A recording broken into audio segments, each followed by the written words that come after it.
Olá pessoal, tudo bem com vocês? Aqui é o João Pedro e junto dos meus colegas Ana Júlia e Luiz Gustavo, vamos apresentar para vocês sobre as emoções Pickering, o que elas são, como são formadas e quais as suas aplicações. Antes da gente entrar no tema das emoções Pickering, é legal conversar sobre o que são as emoções. As emoções nada mais são do que misturas entre dois líquidos que não se misturam. E aí surge a pergunta natural: como que a gente mistura dois líquidos que não se misturam? Ou então, trazendo para um exemplo de casa, sabendo que a água e o óleo não se misturam, como que a gente faz uma maionese, já que boa parte da clara de ovo é composta de água?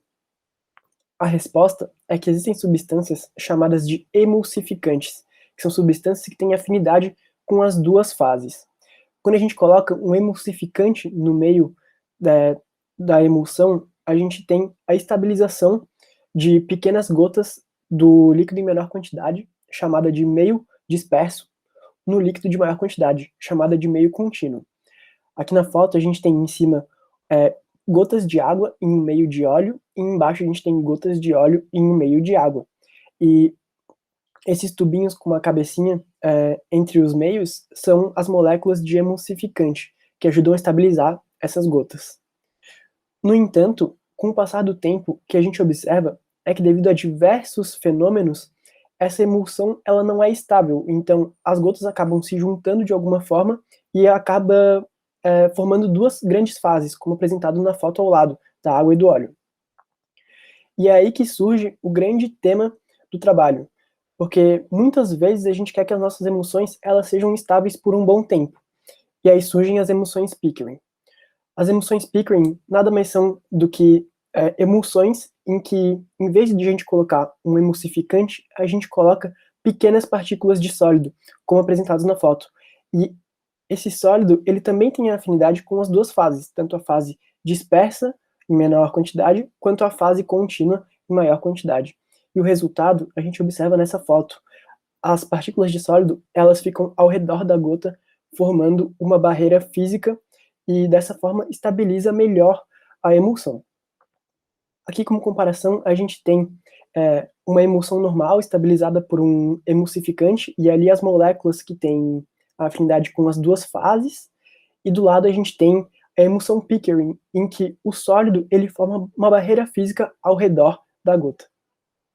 E é justamente por causa dessa barreira física que vai se criar um efeito de impedimento estérico, que vai dificultar muito a separação das fases da emulsão, por exemplo, pelo processo de coalescência.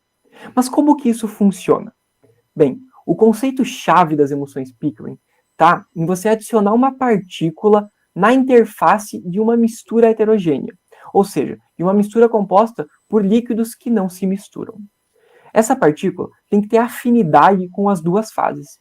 E se isso for satisfeito, vai ser criado um ângulo de contato, que nada mais é do que uma medida da afinidade dessa partícula com cada uma das fases.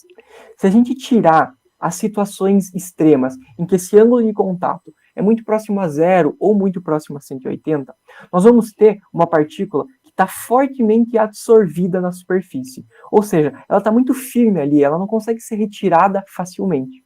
E isso vai criar uma alta estabilidade termodinâmica, o que é especialmente interessante quando a gente está trabalhando com emulsões. Bom, então agora que nós já sabemos o que são e como se formam as emulsões Pickering, vamos falar do para que elas servem, as suas aplicações.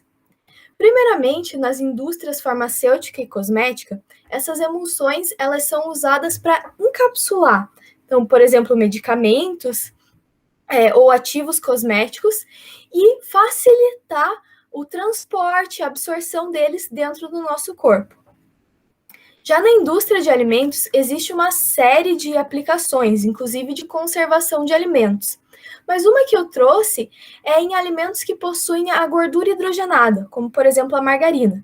Essa gordura hidrogenada, ela é muito prejudicial à saúde e ela pode ser substituída por partículas de proteínas que vão justamente formar uma emulsão Pickering e causar o mesmo efeito na margarina. Bom, e por fim, uma aplicação também é no petróleo.